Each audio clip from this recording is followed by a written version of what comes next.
Hello friends, आज का हमारा टॉपिक है मास एनर्जी इक्विवेलेंस रिलेशन। आज हम मास एनर्जी इक्विवेलेंस रिलेशन की बात करेंगे। ये हमारा फोर्थ एप्लीकेशन है लॉरेंज के ट्रांसफॉर्मेशन का। ठीक है, हमने आपको लॉरेंज का ट्रांसफॉर्मेशन बताया हुआ है और उसके तीन एप्लीकेशंस के बारे में बताया है। फर्स्ट था हमारा लेंथ कॉन्ट्रैक्शन, सेकेंड था हमारा टाइम डायलेशन और थर्ड था हमारा एडिशन ऑफ वेलोसिटीज। आज हमारा फोर्थ एप्लीकेशन है मास एनर्जी इक्विवेलेंस रिलेशन। ठीक है, इसके बाद हमारा जो होगा एप्लीकेशन खत्म हो जाएंगे लॉरेंज के ट्रांसफॉर्मेशन के। तो चलिए हम देखते हैं मास एनर्जी इक्विवेलेंस रिलेशन क्या होता है। ठीक है, मान लीजिए आपके पास एक पार्टिकल ए है। ठीक है, आपके पास एक पार्टिकल ए है जिसका मास क्या है, एम नॉट है, एकदम रेस्ट मास है उसका एम नॉट। ठीक है, और टाइम क्या है, टी बराबर 0, टाइम 0 है और मास इसका क्या है, ए पार्टिकल का एम नॉट है। और ये जो पार्टिकल है हमारा उसकी वेलोसिटी कितनी है, 0 है। ठीक है, अभी मतलब ये एकदम रेस्ट की कंडीशन में है ये पार्टिकल, इस पर कोई ना फोर्स लग रहा है ना इसका कोई टाइम है और मास भी इसका एम नॉट है, इनिशियल मास एम नॉट। ठीक है, अब हमने क्या किया, इस ए पार्टिकल पर एक बल लगाया एफ वेक्टर। एफ हमने एक बल लगाया जब इस ए पार्टिकल पर, तो ये जो ए पार्टिकल था हमारा वो मूव होकर, जब हम इस पर एफ बल लगा तो ये मूव होकर बी पॉइंट पर पहुंच गया। ठीक है, बी पॉइंट पर जब ये पहुंच गया, अभी ये पार्टिकल हमारा जिसका मास एम नॉट है वो ए पॉइंट पर था। ठीक है, अब ये पार्टिकल हमारा कहाँ पहुंच गया, बी पॉइंट पर पहुंच गया। अब इसका मास कितना हो गया, एम हो गया। ठीक है, जब हमने इस पे बल लगाया तो इसका मास एम हो गया और टाइम भी कुछ हो गया होगा। अगर ये पार्टिकल ए से बी पॉइंट तक पहुंचा है तो मान लीजिए टी, टाइम जो था वो टी हो गया। ठीक है, टी। अब इसकी वेलोसिटी भी चेंज हो गई होगी, पहले तो 0 थी क्योंकि ये रेस्ट कंडीशन में था, ये मूव नहीं कर रहा था। अब क्या हो गया, ये पार्टिकल हमारा मूव करने लगा तो इसकी वेलोसिटी कितनी हो गई, मान लीजिए ये v वेलोसिटी से मूव करने लगा। पहले वेलोसिटी 0 थी, फिर वेलोसिटी v हो गई हमारी। ठीक है, टाइम चेंज हो गया, मास चेंज हो गया, वेलोसिटी चेंज हो गई। ठीक है, अगर हमें, चलिए देखते हैं, लैंग्वेज पढ़ लें। Let us consider a particle of rest mass am not. हमने माना हुआ है एक पार्टिकल है जिसका रेस्ट मास कितना है, एम नॉट है, which is at rest at the point A. Point A पर जो क्या कर रहा है, रेस्ट कर रहा है। ठीक है, पॉइंट ए पर क्या कर रहा है, ये पार्टिकल हमारा रेस्ट कर रहा है। A force F vector is applied on the particle। जब हमने इस A पार्टिकल पर एक फोर्स अप्लाई किया F वेक्टर, तो क्या हुआ, such that its velocity becomes v in time t at the point B। और ये जब B पॉइंट पर पहुंचा तो इसकी वेलोसिटी v हो गई और टाइम कितना हो गया, t हो गया, जबकि टाइम पहले 0 था और वेलोसिटी भी 0 थी। ठीक है, जब वो B पॉइंट पर पहुंचा F वेक्टर बल लगाने से तो वेलोसिटी और टाइम इंक्रीज हो गए। ठीक है, तो ये हो गया इसकी लैंग्वेज। हमारा जो टॉपिक है वो है मास एनर्जी इक्विवेलेंस रिलेशन। ठीक है, मास एनर्जी में रिलेशन को पढ़ने के लिए, अब एनर्जी आप कहाँ से डेवलप होती है, एनर्जी तब डेवलप होती है जब हम करते हैं वर्क। ठीक है, तो वर्क हमें निकालना पड़ेगा।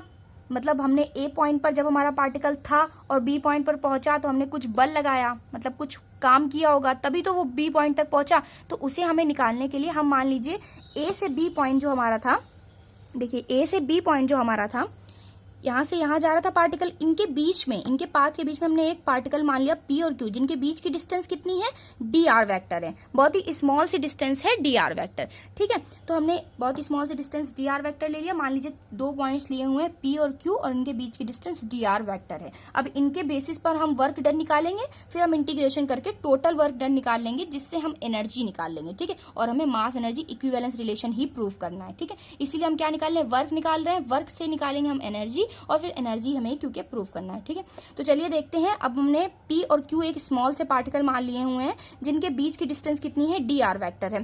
ठीक है, तो देखिए, small amount of work done dw from a very small displacement from P to Q। P से Q तक जाने में मान लीजिए सिर्फ dw वर्क करना पड़ता है। अभी तो A से B तक जाने में मान लीजिए W टोटल वर्क करना पड़ता है, तो हमने पार्टिकल ले रखा है P और Q, तो P से Q तक जाने में dw वर्क करना पड़ता है। तो देखिए dw कार्य बराबर क्या होता है, बल गुणे दूरी। ठीक है, dw is equal to F vector बल लगाया था हमने और बीच की डिस्टेंस क्या है, P से Q के बीच की डिस्टेंस dr वेक्टर। ठीक है, F को हम क्या लिख सकते हैं, F को हम लिख सकते हैं dp अपॉन dt। डिस्प्लेसमेंट में चेंज, टाइम के रिस्पेक्ट में डिस्प्लेसमेंट में चेंज को हम बोलते हैं बल। ये क्या होता है हमारा, by the Newton second law, ये हमारा न्यूटन का सेकेंड लॉ होता है, F is equal to dp upon dt। ठीक है, संवेग में परिवर्तन की दर को किसके बराबर होती है, बल के बराबर होती है। ये किसने बताया था, न्यूटन ने। ये हमारे न्यूटन का सेकेंड लॉ है। ठीक है, तो इसके अकॉर्डिंग हमने F की वैल्यू रख दी यहाँ पे dp अपॉन dt। ठीक है, डी आर हमने ऐसे ही रहने दिया। अब हमने P इज इक्वल्स टू आपने पढ़ा होगा mv, संवेग बराबर क्या होता है, द्रव्यमान गुणे वेलोसिटी, ठीक है, मास इंटू वेलोसिटी। तो हमने P की वैल्यू रख दी m इंटू वी, dt नीचे ऐसे ही रहने दिया, dr ऐसे ही रहने दिया, ठीक है। अब देखते हैं, ठीक है, तो यहाँ पे हमने dt को dr के नीचे ले आए हम, तो dmv ऐसे ही रहा यहाँ पर, और ये dt क्या हो गया, dr के नीचे आ गया, तो dr upon dt, distance upon time, और डिस्टेंस अपॉन टाइम क्या होता है, वेलोसिटी होती है, ठीक है, डिस्टेंस अपॉन टाइम वेलोसिटी होती है, आप सभी जानते हैं। और ये हमने dmv को ऐसे ही रहने दिया, ठीक है, और इसे हमने क्या मान लिया, इक्वेशन नंबर सेकंड। और यहाँ पे जो हमने ऊपर माना हुआ था dw is equal to f dot dr, ये हमारी इक्वेशन नंबर फर्स्ट थी, ठीक है। अभी हम सिर्फ p से q पार्टिकल के बीच की डिस्टेंस के अकॉर्डिंग वर्क डन निकाल रहे हैं, ठीक है, तो ये हमारी इक्वेशन नंबर सेकंड बन गई। अब हमने ये निकाल लिया वर्क डन P से Q तक कितना होगा, ठीक है, इक्वेशन नंबर सेकंड तक। So the total amount of work done on the particle from A to B, particle अगर हमारा A से B तक जाता है तो total amount of work done, तो कितना वर्क डन जो निकलेगा वो टोटल होगा, क्योंकि A से ही P तक गया है। अभी तो हमने छोटा सा पार्टिकल ले रखा था बीच में, P से Q बीच की छोटी सी डिस्टेंस ली थी, ठीक है। अगर हम टोटल वर्क डन निकालें A से B के बीच का, तो W is equals to total बल इज इक्वल्स टू कितना हो जाएगा, DW का इंटीग्रेशन कर दें, जो हमारा स्मॉल वर्क डन था P से Q का, अगर हम उसका इंटीग्रेशन कर देंगे तो क्या निकल आएगा हमारा टोटल वर्क डन। तो A से B हमारी क्या हो गई, लिमिट हो गई, क्योंकि पार्टिकल हमारा A से B की ओर गया था, ठीक है। तो A से B पहले उसकी वेलोसिटी कितनी थी, 0 थी, फिर उसकी वेलोसिटी कितनी हो गई थी, v हो गई थी, तो हमने क्या लगा दिया, लिमिट 0 टू v, ठीक है। और dw की वैल्यू आपने इक्वेशन नंबर सेकंड में निकाली हुई है, v इंटू dmv, ठीक है, ये हमारे वर्क डन की वैल्यू हमने इक्वेशन नंबर सेकंड में निकाली थी, ठीक, ये हमारी वैल्यू निकल आई। अब हम इसे क्या करेंगे, इंटीग्रेट करेंगे। मान लीजिए ये फर्स्ट हो गया हमारा, ये सेकंड हो गया, ठीक है। तो आपने इंटीग्रेशन का फॉर्मूला पढ़ा होगा जब दो मल्टीप्लीकेशन में होते हैं, पहला ऐसे ही, दूसरे का इंटीग्रेशन तो आ जाएगा dmv का इंटीग्रेशन क्या आ जाएगा, mv, ठीक है। तो अब ये हमारी लिमिट लग गई 0 टू v, माइनस बीच में क्या होता है, माइनस होता है, इंटीग्रेशन 0 टू v लगती है, इंटीग्रेशन लग जाता है, फिर क्या होता है, फर्स्ट का अवकलन, फर्स्ट का डिफरेंशिएशन v का डिफरेंशिएशन करेंगे विद रिस्पेक्ट टू v, तो क्या आ जाएगा, 1 आ जाएगा, तो यहाँ पे नहीं लिखा गया 1, dmv का इंटीग्रेशन तो mv आ जाएगा, ठीक है, dv, ठीक, इंटीग्रेशन कोफिशिएंट। तो ये हो गया हमारा इंटीग्रेशन इसका, ठीक है। अब ये हो गया, अगर हमने लिमिट लगा दी, देखिए पहले अपर लिमिट लगती है फिर लोअर, तो अपर लिमिट लगाई, अपर लिमिट हमने लगाई, पहले अपर लिमिट लगाई तो v आ गया हमारा, v यहाँ पे भी आ गया, v यहाँ पे भी आ गया, तो ये m v into v square हो गया, mv स्क्वायर हो गया, ठीक है। अब 0 लिखा हमने v की जगह पे तो पूरा 0 हो गया, इसलिए 0 सिर्फ mv स्क्वायर आया, माइनस लगा था, माइनस लगाया, m इज इक्वल टू हमने पहले पढ़ा हुआ है m इज, ठीक है। तो ये क्या आ गया हमारा, लिमिट लगाने के बाद आ गया mv स्क्वायर इसमें, ठीक है, माइनस लगा था, माइनस लगाया, m इज इक्वल टू आपने पढ़ा हुआ है m nought upon under root 1 minus v square upon c square, ये आप जानते हैं, ठीक है। तो हमने यहाँ पे m का फॉर्मूला रख दिया, m nought upon under root 1 minus v square upon c square, m nought हमारा कांस्टेंट है इसलिए हमने इंटीग्रेशन के बाहर निकाल लिया, 0 टू v इंटीग्रेशन लगाया, v dv ऐसे ही रहने दिया, अपॉन जो इसका फॉर्मूले के बाद under root 1 minus v square upon c square आया वो यहाँ लिख दिया, ठीक है। ये हमारी बन गई इक्वेशन नंबर थर्ड, ठीक है, ये हमारी इक्वेशन नंबर थर्ड बन गई। अब हम इस इक्वेशन थर्ड में देखिए, ये हमारा इसका भी हमें इंटीग्रेशन करना पड़ेगा, तो हम इसको काफी बड़ा इंटीग्रेशन होगा इसलिए अलग से बताते हैं आपको किस तरह से इसका इंटीग्रेशन करेंगे, ठीक है। चलिए तो अब इसका इंटीग्रेशन करते हैं। देखिए नाउ हम किसका इंटीग्रेशन करेंगे, 0 to v dv upon under root 1 minus v square upon c square. Equation number third से हमने इतना पोर्शन निकाला है, इसका हम इंटीग्रेशन अलग से करेंगे, फिर इक्वेशन नंबर थर्ड में इसकी वैल्यू पुट कर देंगे, ठीक है। तो आप सभी जानते होंगे इसका इंटीग्रेशन करना, फिर भी हम एक बार आपको क्लियर कर देते हैं किस तरह होगा। सबसे पहले आप 1 minus v square upon c square को लेट कर लीजिए, t मान लीजिए, ठीक है, t मान लीजिए आप, फिर इसका क्या करेंगे, डिफरेंशिएशन कर देंगे, तो 1 का 0 हो जाएगा, v स्क्वायर का कितना हो जाएगा, माइनस तो माइनस रहेगा, v स्क्वायर का हो जाएगा 2v into dv, c square constant है ऐसे ही रहेगा, ठीक है।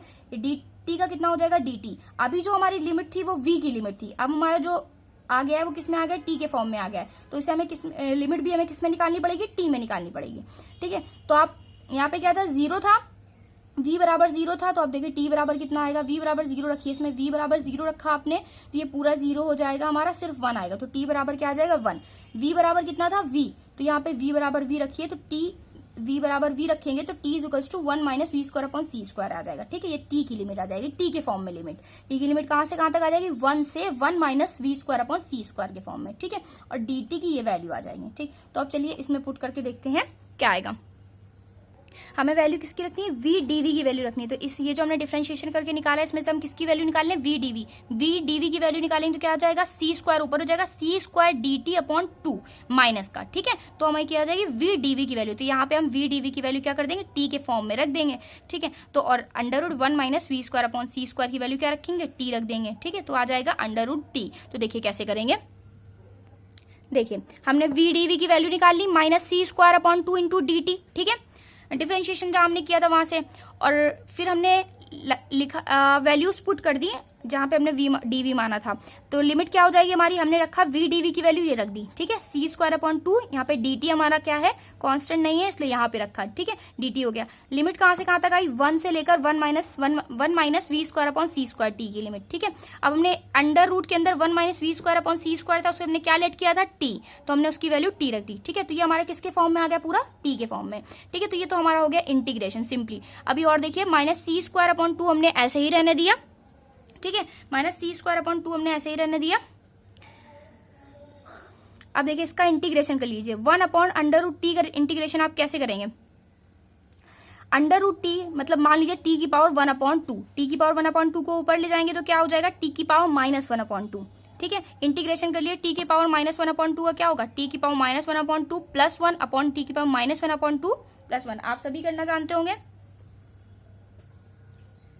बहुत ही छोटा सा इंटीग्रेशन है।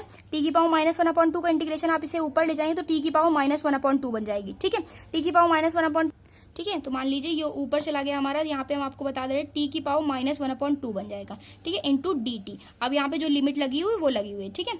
अब इसे आपने सॉल्व किया, टी की पावर माइनस 1 अपॉन 2 का इंटीग्रेशन क्या होगा, टी की power minus 1 upon 2 plus 1 upon minus 1 upon 2 plus 1, ठीक है। ये होता है इंटीग्रेशन, और जो लिमिट लगी वो लिमिट लग जाएगी, ठीक। तो ये टी की पावर माइनस 1 अपॉन 2 प्लस 1 तो क्या आ जाएगा, टी की पावर 1 अपॉन 2। यहाँ पे क्या आ जाएगा 1 अपॉन 2, तो 2 ऊपर आ जाएगा, तो ये आ जाएगा 2 अंडर रूट टी, टी की पावर प्लस 1 अपॉन 2 मतलब अंडर रूट टी। तो ये आ जाएगा हमारा इंटीग्रेशन होके 2 रूट टी, ठीक है। तो वही यहाँ पे लिखा हुआ 2 रूट टी, और हमारा लिमिट क्या थी, 1 से लेकर 1 to 1 minus we square upon C square. तो वही हमने लिमिट लगा दी, ठीक है। तो चलिए देखते हैं इक्वेशन नंबर 4 देखिए क्या बनी हमारी। सी स्क्वायर हमने ऐसे ही रहने दिया, माइनस अंदर, फर्स्टली आप क्या करें, इसको लिमिट रख लें। तो 1 minus we square upon C square कहाँ पे रखेंगे, टी की जगह पे, ठीक है। तो ये आ गया हमारा, पहले 2 से आप 2 काट दिए, ठीक है। अंडर रूट टी है तो 1 minus we square upon C square आ गया, ठीक, ठीक है। तो देखिए ये हमने लिमिट रखी 1 minus we square upon C square. तो यहाँ पे जब लिमिट रखी 2 से पहले 2 कट गया हमारा, और लिमिट हमने रखी टी की जगह पे 1 minus we square upon C square under root में आ गया माइनस। अब 1 रखा जब टी की जगह पे तो क्या आ गया, 1 आ गया, ठीक। तो ये लिमिट आ गई हमारी, माइनस सी स्क्वायर बाहर ऐसे ही बचा। अब हमने माइनस का अंदर मल्टीप्लाई कर लिया है, माइनस का अंदर मल्टीप्लाई करा तो ये माइनस का हो जाएगा हमारा, और 1 जो हो जाएगा वो क्या हो जाएगा, प्लस का हो जाएगा, इसलिए 1 minus under root 1 minus we square upon C square आ गया, ठीक है। तो ये हमने इक्वेशन नंबर क्या मान ली, इक्वेशन नंबर 4।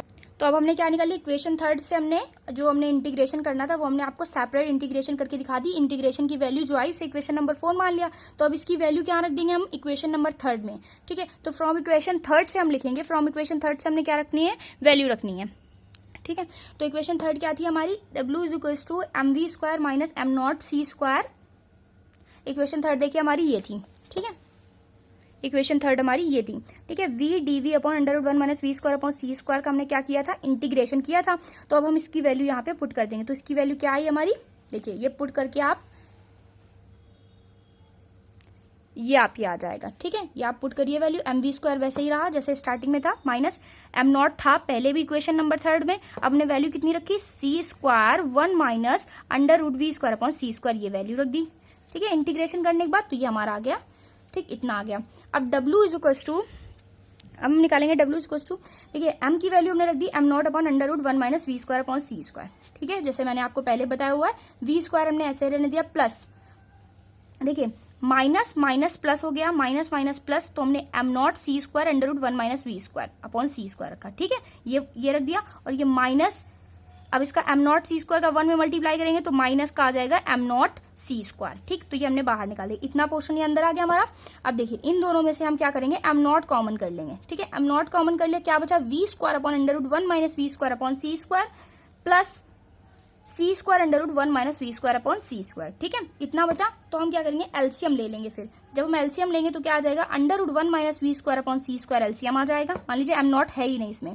ठीक है, तो अंडर रूट एलसीएम लिया ऐसे डायरेक्टली, तो देखिए under root 1 minus we square upon C square आया। यहाँ पे वी स्क्वायर था, अंडर रूट से ये चीज कट जाएगी तो सिर्फ आ जाएगा v square plus c square. या बेस में तो है नहीं अंडर रूट 1 माइनस, तो ऊपर ये चला जाएगा तो इसका मल्टीप्लाई हो जाएगा under root 1 minus we square upon C square का under root 1 minus we square upon C square से, तो आ जाएगा 1 minus we square upon C square C के मल्टीप्लाई में। ठीक है, तो ये आ गया हमारा, इसको हमने एलसीएम लेके सॉल्व कर लिया, तो ये हमारा इतना आ गया। ठीक है, चलिए अब क्या करेंगे हम, ये एम नॉट सी स्क्वायर तो आपका यहाँ पे है, वो यहाँ पे हमने ऐसे ही उतार दिया। अब ये एम सी स्क्वायर कहाँ से आया, ठीक है, ये देखते हैं एम सी स्क्वायर कहाँ से आया। तो देखते हैं ये हमारा एम सी स्क्वायर कहाँ से आया। एम नॉट सी स्क्वायर तो हमने ऐसे ही उतारा हुआ है। देखिए इसको सॉल्व करने के बाद हमने लाया हुआ है एम सी स्क्वायर। देखिए कैसे आएगा, देखिए क्या हुआ कि हमने वी स्क्वायर ऐसे ही रहने दिया प्लस सी स्क्वायर के अंदर मल्टीप्लाई कर लीजिए तो ब्रैकेट के अंदर आ जाएगा ये एम नॉट ऐसा ही है। ठीक है, एम नॉट ऐसे ही रहने दिया हमने, वी स्क्वायर भी ऐसे ही रहने दिया, प्लस लगाया, सी स्क्वायर के अंदर मल्टीप्लाई किया तो आया सी स्क्वायर, माइनस का आया सी स्क्वायर से सी स्क्वायर कट जाएगा, बचेगा केवल माइनस का वी स्क्वायर। ठीक है, अपॉन में क्या बचा, under root 1 minus we square upon C square. ठीक है, वी स्क्वायर से वी स्क्वायर भी कट जाएगा तो कितना बचेगा, m not C square upon under root 1 minus we square upon C square. ठीक है, m not C square upon under root 1 minus we square upon C square हमने आपको क्या बताया हुआ है, हमने बताया एम क्या बचा, m not C square upon under root 1 minus we square upon C square. अब इतने को तो आप कहते हैं एम। ठीक है, एम, और ये क्या हो गया सी स्क्वायर, तो क्या आ गया एम सी स्क्वायर। वही यहाँ पे लिखा हुआ है डायरेक्टली मैंने m C square minus am not C square. ठीक है, तो ये इसको सॉल्व करके हमने एम सी स्क्वायर लिख दिया। अब इसमें से हम क्या कॉमन कर सकते हैं, सी कॉमन आपको दिख रहा है, हमने सी कॉमन कर लिया, m minus am not C square. ये हमने क्या बना लिया, इक्वेशन नंबर 5। ठीक है, तो ये हमारी इक्वेशन नंबर 5 हो गई। चलिए, तो ये हो गया हमारा equation number 5। This amount of work done on the particle become stored in the form of its kinetic energy। इतना जितना ये वर्क डन हमारा आया है क्वेश्चन नंबर 5 में, वो हमारा क्या है, टोटल वर्क डन है, जो हमारा क्या होता है काइनेटिक एनर्जी के फॉर्म में स्टोर होता है। ठीक है, अब work is equals to energy. ठीक है, वर्क एनर्जी के इक्वल होती है, आपको पता हुआ है, जितना आप काम करोगे उतनी एनर्जी रिलीज होती है। तो हमने मान लिया this amount of work done on the particle become store in the form of kinetic energy. ठीक है, काइनेटिक एनर्जी के फॉर्म में से स्टोर किया गया, तो काइनेटिक एनर्जी इतनी आ गई हमारी, टोटल काइनेटिक एनर्जी हमारी इतनी आ गई। इसे हमने इक्वेशन नंबर 6 मान लिया। In modern relativistic mechanics the rest energy of particle is, rest energy of particle आप जानते हैं कितनी होती है, सभी लोग जानते हैं, हमने मॉडर्न रिलेटिविस्टिक मैकेनिक्स में पढ़ा हुआ है। रेस्ट एनर्जी कितनी होती है, एम नॉट सी स्क्वायर होती है। ठीक है, एम नॉट सी स्क्वायर होती है, तो ये रेस्ट एनर्जी होती है। मतलब कोई भी पार्टिकल अगर रेस्ट की कंडीशन में है तो उसका मास हम जानते हैं, इनिशियल मास कितना होता है एम नॉट, और उसकी वेलोसिटी हम लाइट की वेलोसिटी से मल्टीप्लाई, उसकी एनर्जी हम लाइट की वेलोसिटी से मल्टीप्लाई करके निकालते हैं। ठीक है, लाइट की वेलोसिटी के स्क्वायर से, तो रेस्ट एनर्जी हमारी एम नॉट सी स्क्वायर होती है, हम जानते हैं। तो इसे हमने मान लिया इक्वेशन नंबर 7। ठीक है, ये हो गई हमारी इक्वेशन नंबर 7। तो टोटल एनर्जी कितनी हो जाएगी, टोटल एनर्जी क्या होती है, rest energy plus kinetic energy, तभी तो टोटल एनर्जी निकलेगी। तो total energy is equals to हो गया हमारा rest energy plus kinetic energy. Rest energy कितनी थी हमारी, एम नॉट सी स्क्वायर थी। ठीक है, और हमारी टोटल एनर्जी कितनी थी, टोटल एनर्जी थी हमारी M minus am not C square, मतलब M C square minus am not C square. ठीक है, इस वाले एम नॉट सी स्क्वायर से ये माइनस का है, और यहाँ पे रेस्ट एनर्जी में जो है वो प्लस का है। अगर हम इन्हें जोड़ेंगे तो ये माइनस का और प्लस का कट जाएगा, तो सिर्फ क्या बचेगा हमारा, एम सी स्क्वायर बचेगा। ठीक है, तो सिर्फ हमारा क्या बचेगा, एम सी स्क्वायर बचेगा। तो ये एम सी स्क्वायर हमारी टोटल एनर्जी आ गई। ठीक है, तो इस तरह से आपने काइनेटिक एनर्जी क्या आएगी, रेस्ट एनर्जी कितनी होती है, और टोटल एनर्जी क्या आएगी। तो ये हो गया हमारा mass energy equivalence relation. This is the Einstein mass energy equivalence relation. इसी को हम आइंस्टीन का मास एनर्जी इक्विवेलेंस रिलेशन बोलते हैं। ठीक है, तो आई होप आपको ये वीडियो समझ में आई होगी। बड़ा टॉपिक था, बट मैंने क्लियरली समझाने की कोशिश की है। अगर आपको ये वीडियो पसंद आए तो प्लीज मेरे चैनल को लाइक, सब्सक्राइब और कमेंट जरूर करें। Thank you for watching.